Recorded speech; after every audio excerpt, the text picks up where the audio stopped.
quero compartilhar com todos os amados uma palavra de Deus a respeito do alicerce do casamento. Se encontra em Gênesis, no capítulo 2, do versículo 24 e 25. Lá diz assim: portanto, deixará o homem o seu pai e a sua mãe, e se apegar-se-á à sua mulher, e serão ambos uma só carne. Estava ambos nus, o homem e a sua mulher, e não se envergonhava.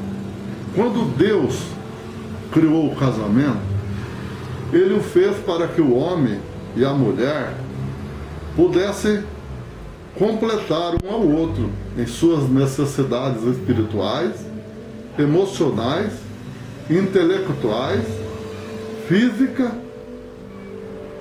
e sociais, para que o casamento cumpra o propósito. É necessário que esteja alicerçado na rocha, que é Cristo.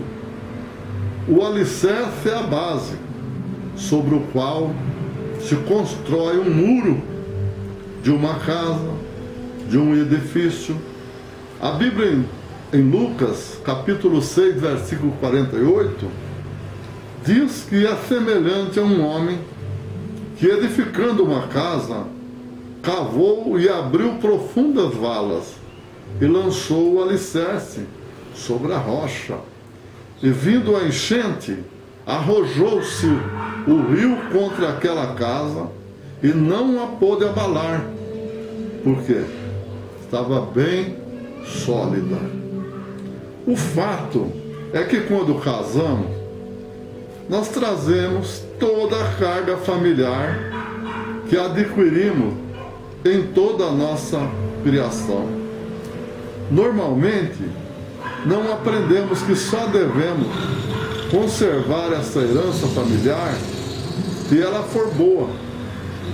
E o que acontece é que preservamos conosco o bom e o ruim, o que pode prejudicar o relacionamento conjugal. Portanto, para a realização plena da aliança é necessário amadurecimento e emancipação. A formação de uma família, devemos aprender a tomar as decisões em conjunto, sem nos deixar influenciar pela postura de nossos pais e de familiares. E para isso é preciso libertação de algumas amarras, isto é, daquilo que tenta prender os cônjuges. O casal, ele deve buscar fortalecer um ao outro, tendo como prioridade gerar o amor, a comunhão, o respeito do dia a dia. Tudo na aliança vem através da dedicação mútua e é alcançado quando homem e mulher decidem junto. Em primeiro lugar, se deve deixar a dependência emocional. Portanto, deixará o homem o seu pai e a sua mãe, e apegar-se-á à sua mulher, e serão ambos uma só carne. Gênesis 2 e 24. O casal, após firmar a aliança, não deve morar com seus pais, mas precisam ter em mente de construir uma família. Isso fala de viver um para o outro, cuidando um do outro. A provisão para o lar virá do trabalho dos dois e não mais dos pais, como antes.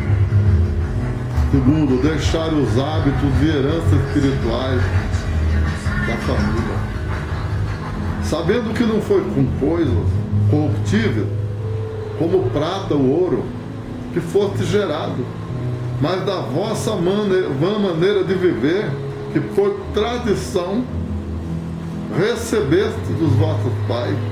1 Pedro, capítulo 1, e versículo 18.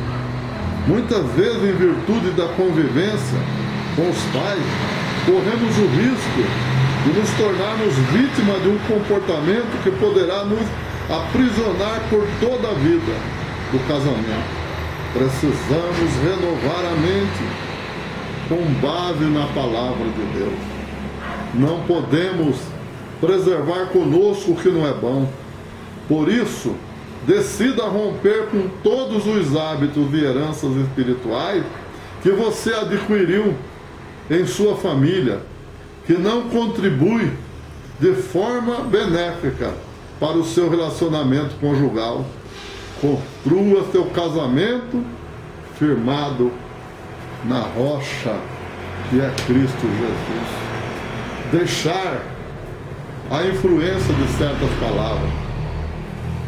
No decorrer de nossa vida, recebemos muitas palavras que são contrárias aos propósitos de Deus para nós. Quantas palavras que foram liberadas no reino do Espírito e acabaram nos influenciando de forma errada. A maneira de pensar, de agir, essas palavras podem interferir no relacionamento. Essas palavras podem trazer, portanto, coisas ruins, e nós devemos renunciá-las em nome de Jesus. A língua maligna destrói.